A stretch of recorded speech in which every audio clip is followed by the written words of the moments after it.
this course this week is an instructor certification course. So we're not just here teaching them for them. We'll have about 100 participants in this instructor course, and the objective is to reach tens of thousands with these 100 learning these techniques, so that once we're gone, long after we're gone, they're able to host their own women's self-defense classes. You guys have had a chance to... It's an excellent opportunity to go forth and conquer and train others, whether it's active duty, reservists, spouses, military dependents, to become proficient in preventing sexual assault. I'll teach you guys this week. The Air Force has acknowledged that they have issues with sexual assault, so I'm hoping to learn some preventative measures that can help me to train others and even protect myself from sexual assault occurring. The goal is that there are fewer sexual assaults all around. Yeah, top hand. You want to grab it? Another very significant objective in this course is for women who've already been assaulted. It's a hook. This is called the secrets. We've had many of them who've come into the course hoping to kind of regain control of their lives after such a traumatic experience. And there's no doubt that one of the greatest, healing procedures a target or a survivor of sexual assault can go through is the Women Empowered program. Don't spread that knee open.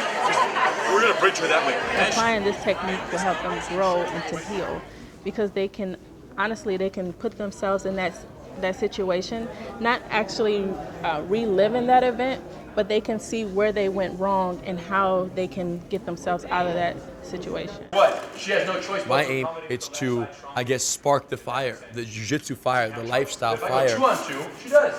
To be totally honest, the techniques of jiu-jitsu and the physical fighting techniques are the least significant benefit that I take from the art. You're pivoting on your butt. Hands out. Now that you're sitting up straight. Okay. Now lift up that elbow. A few kind of jiu-jitsu principles that exist within the Women Empowered program that I feel like if there's one thing that they can kind of take away from this, that's what those principles would be. Maybe they forget all the techniques, but the mindset and the principles need to stay. What I found was that it helped ground me. It helped provide me some stability and control. In that aspect, I feel that Jiu-Jitsu helps it. Problems of any sort are only techniques waiting to be discovered. If you look long enough, there's a technique to solve any problem. Nice. Perfect. Now, the reason why she's straightening it a little is you're not gluing this to your body. Look at me.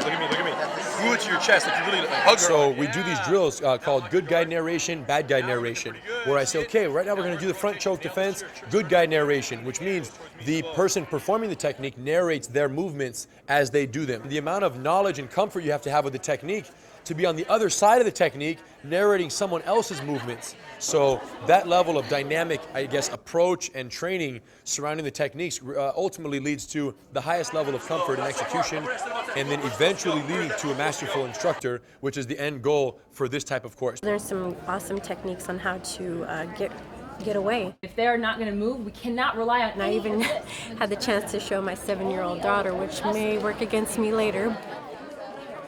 Let's say I forget a small step or a very important step.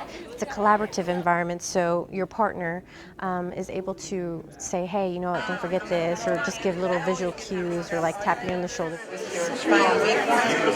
About 13 years ago, when I was a dance instructor, there was a 5th or 6th grader, and I remember he kind of rushed me into the wall and was trying to assault me. The good thing about it is that number one, I'm able to go back to that experience I had and see how I could have done it differently using some of the techniques that I had learned here. Of course, as a martial arts and self-defense instructor, my final objective is that they learn these life-saving skills to protect themselves in a real, altercation or sexual assault situation.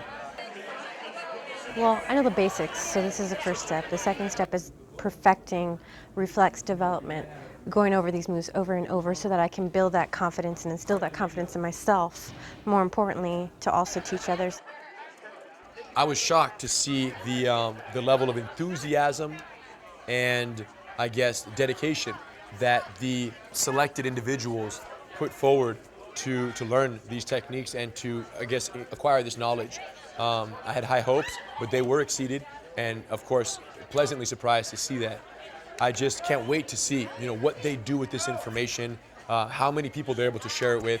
So I am extremely excited to see what happens next, and I can't wait to come back next year and to see how many thousands of men and or women have been empowered with these techniques. I just hope that they remember who taught it to them, so that they don't abuse the origin of the techniques, and they're nice to me when I get back here.